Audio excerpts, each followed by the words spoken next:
Imagine walking into a store to buy something simple, maybe groceries, maybe a small appliance, maybe just a few things you didn't plan to buy earlier that day.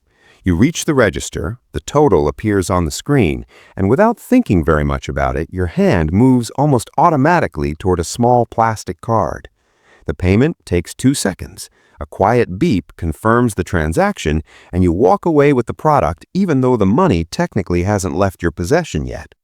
The experience feels normal, almost invisible, and that feeling of normalcy is exactly what makes the modern credit system so powerful. Credit cards did not become dominant because people suddenly lost financial discipline or because society collectively decided debt was a good idea. They became dominant because they quietly solved a structural problem inside modern economies. In simple terms, economies grow faster when people can spend more money than they physically have in their bank accounts at any given moment. When spending expands, businesses sell more products, hire more workers, and order more materials. Production rises, wages circulate, and the system continues to move. Credit, in this sense, acts like a lubricant inside the machinery of consumption. But this system only works if people are willing to borrow in small, manageable increments that feel harmless. A single purchase on a credit card rarely feels like a meaningful financial decision. It feels temporary, reversible, and easily controlled. The psychological distance between the purchase and the payment softens the emotional weight of spending. Instead of seeing money leave immediately, the brain categorizes the purchase as something that will be handled later, and that subtle delay changes behavior more than most people realize. Economists sometimes describe this phenomenon as a shift in friction. Cash introduces friction because every purchase forces the buyer to physically part with something tangible.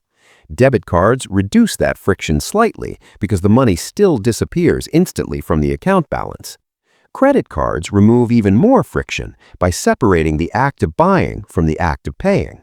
Once that separation exists, the mental accounting process becomes less precise, and spending patterns begin to drift upward without anyone consciously deciding to change their habits. This shift did not happen overnight. In the middle of the 20th century, most purchases were still made with cash.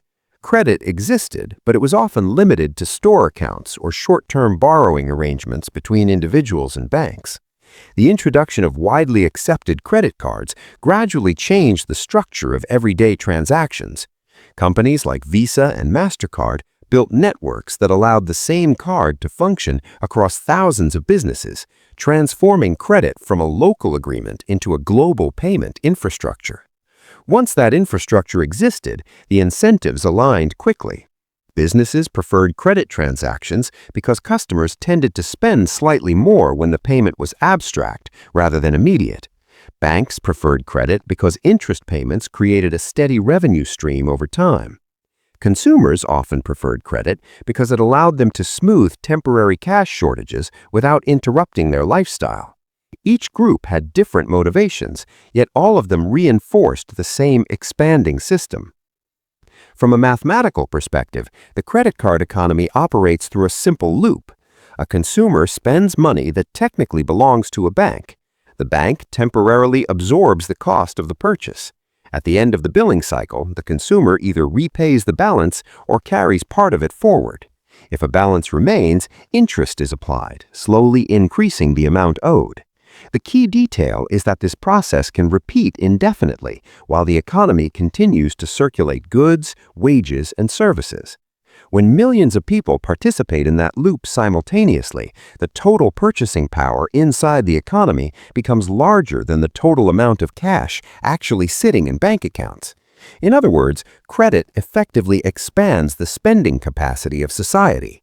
This expansion supports retail sales, housing markets, travel industries, and countless other sectors that depend on consistent consumer activity. Psychologically, however, this system creates a subtle tension.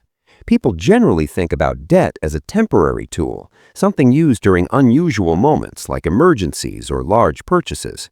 The broader economy treats debt differently. From the system's perspective, ongoing borrowing is not an exception.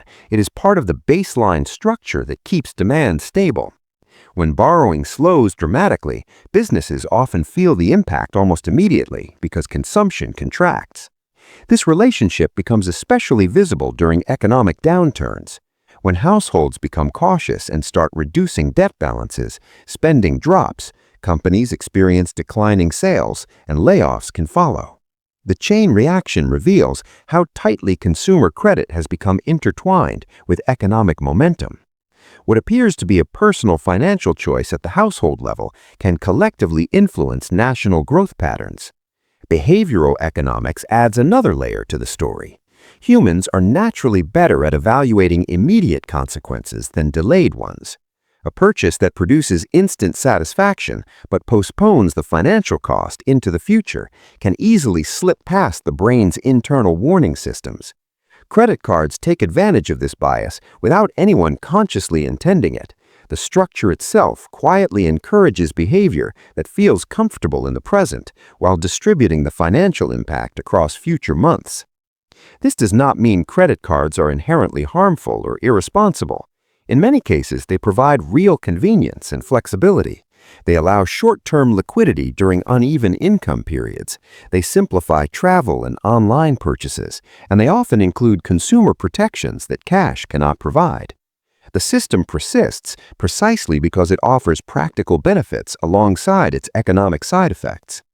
The deeper insight is that credit cards are not simply financial tools, they're behavioral technologies embedded inside the economy. Their design influences timing, perception, and decision-making in subtle ways. A small change in how payment occurs can reshape entire spending patterns across millions of households. Over time, those patterns scale into large economic forces that affect employment, production, and growth. Seen from a wider perspective, the credit card system illustrates how modern economies often rely on psychological design as much as mathematical policy. Interest rates, lending rules, and payment networks create a framework where borrowing feels routine rather than exceptional. Once that framework becomes familiar, the system stabilizes around it, and everyday transactions quietly reinforce the structure again and again. Understanding this mechanism does not require rejecting credit or fearing debt. Instead, it invites a calmer awareness of how the system operates beneath daily life. When a 2-second card payment completes a purchase, it connects an individual decision to a much larger financial network that stretches through banks, businesses, and global markets. The quiet reality is that modern consumer economies function partly because spending can happen today while payment arrives later. That time gap, small as it seems, has become one of the defining mechanics of contemporary finance.